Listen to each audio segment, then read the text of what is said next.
Olá pessoal, sejam bem-vindos ao meu canal Escrever e Viver. Eu vou falar hoje para vocês sobre a diferença do português do Brasil para português de Portugal em relação à redação acadêmica. Eu atendo vários clientes que fazem mestrado ou doutorado no exterior, especialmente em Portugal.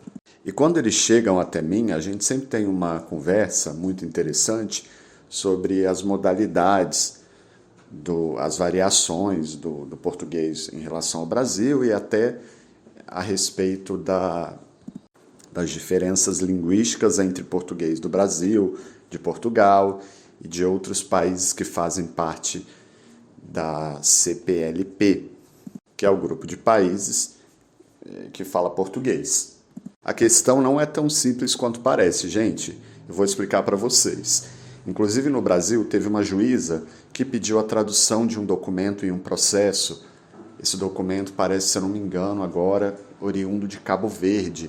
Ela não aceitou, disse que não era possível entender e pediu uma tradução. Quem já morou em Portugal, eu já morei em Portugal, eu tenho família lá, meu primo vive lá, por exemplo. Se você faz mestrado ou doutorado em Portugal, você vai passar ou passou um período ali. E você deve saber que a gente se entende de maneira geral, tem pequenas diferenças, isso cotidianamente nas interações face a face, mas quando a gente vai para o texto, gente, é um pouquinho diferente, especialmente no contexto acadêmico e no caso da linguagem formal. Eu tenho cliente que o orientador indicou que ele fizesse uma tradução mesmo do texto de português do Brasil para português de Portugal, que ele escreveu, e não aceitou a modalidade do Brasil. Eu já tive cliente que o orientador aceitou e não se importou, só pediu uma revisão. E eu tive cliente já que o orientador pediu uma transposição de alguns termos específicos ali para português de Portugal. Por exemplo, em vez de coleta de dados, recolha de dados. É um termo acadêmico usado bastante em pesquisa. Esse termo, gente, recolha, existe no Brasil, mas eu consigo imaginá-lo mais no sentido de recolha de lixo, né? Recolha de dados não faz muito sentido no português do Brasil, faz mais sentido coleta de dados.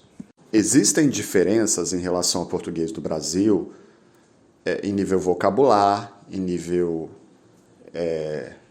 sintático também. Ou seja, desde uma palavra, a regência, a estruturas maiores, a respeito de semântica. Existem palavras em português do Brasil que não existem em Portugal e vice-versa. E não só isso, existe toda uma complexidade, apesar de parecer cotidianamente que a gente se entende, em nível lexical e em N outros contextos linguísticos, que fazem muitos linguistas, né, a compreenderem e a constatarem que falamos línguas diferentes. E não só por isso, porque existem, de fato, gramáticas diferentes em relação ao português do Brasil e português de Portugal. E tem algumas pesquisas linguísticas que falam sobre isso, em processo de formação de língua, como que acontece, e né, a relação da língua do colonizador e tal. Eu não vou explicar nada disso aqui agora. Mas existem linguistas com posicionamento de que falamos sim línguas diferentes. No contexto acadêmico, você é brasileiro, vai estudar em Portugal, você tem que perguntar inclusive antes de participar de todo o processo, na sua instituição, como que isso funciona. Provavelmente outros brasileiros estudaram ali. E isso varia muito também de orientador para orientador. O que a sua orientadora fala a respeito disso, como é a sua relação com a sua orientadora. E aí você pode perguntar como ela prefere tudo, né? Eu, como revisor, o que eu digo para você a respeito da escrita? Quando você tem que enviar o seu texto para um revisor. E nesse caso, gente, mesmo que a sua orientadora aceite a modalidade do português do Brasil, a gente, inconscientemente, isso é reproduzido no texto do brasileiro, está no discurso do brasileiro, mesmo brasileiros escolarizados, mesmo no caso da linguagem formal, a gente reproduz coletivamente alguns discursos em relação a vocábulos, a orações ali, que não vão fazer muito sentido em Portugal. Então, eu como revisor nesse sentido, eu faço um tratamento no texto a respeito, por exemplo, de metáforas, usos metafóricos. Tem algumas construções que a gente faz assim, gente, que não fazem sentido algum, que são meio que naturalizadas no português do Brasil e não fazem sentido algum em Portugal. Esse tipo de coisa é algo importante a respeito da revisão para esse contexto. E metáforas, de maneira geral, não se alinham ao discurso científico, então devem ser evitadas. Existem marcas de subjetividade também, em nível individual, assim, que migram do nosso inconsciente falado para o texto escrito. Isso não é uma coisa que o autor, o pesquisador, percebe facilmente. Aí tem que ser um revisor experiente, como eu, por exemplo, para verificar esses problemas e fazer esses ajustes no texto. Retirar essas marcas. A gente fala muito no Brasil, gente. O nosso discurso é bastante extenso, os nossos textos, eu percebo revisando textos de pesquisadores, são textos muito longos, períodos muito longos, mal estruturados. Esse tipo de coisa, além de não se alinhar com o discurso científico, com a redação formal, isso vai limitar ali algumas construções, principalmente com gerúndio, ali, emendas de orações com verbos com gerúndio, que não vão fazer muito sentido lá em Portugal, por exemplo. A gente tem que tirar, nesse caso na revisão, esse caráter metafórico mais subjetivo, coletivamente compartilhado, para que o texto lá em Portugal faça um pouco mais de sentido. É esse o caminho que eu acredito, como revisor, que a gente vai encontrar para solucionar esses problemas. É primeiramente fazer uma limpeza ali no texto a respeito dessas questões metafóricas, subjetivas, regionais, se for o caso, né?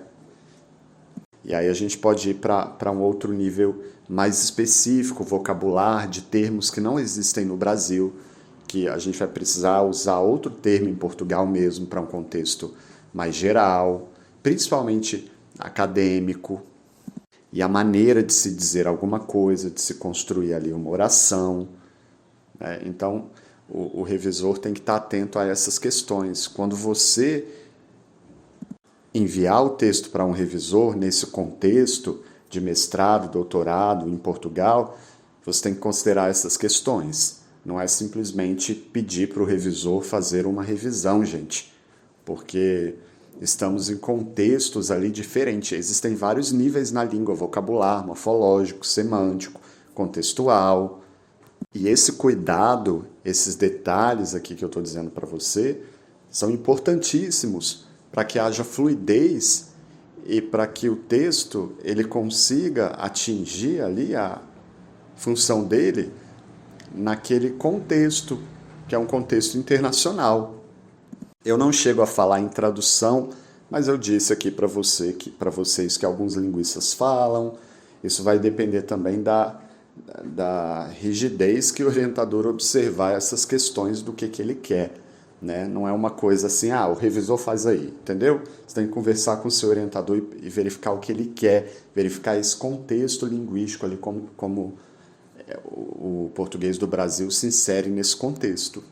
Eu já ajudei muitos brasileiros que vivem no exterior, principalmente em Portugal, fazem mestrado, doutorado, já revisei várias dissertações e teses de instituições que brasileiros estudam em Portugal, Universidade do Porto, Universidade de Lisboa, enfim. E tenho muita experiência, gente, revisando esses textos. Então, se é o seu caso, se você quer que eu revise o seu trabalho, entre em contato comigo. Eu vou deixar aqui embaixo os links e se eu tiver tempo disponível, com certeza eu te atendo.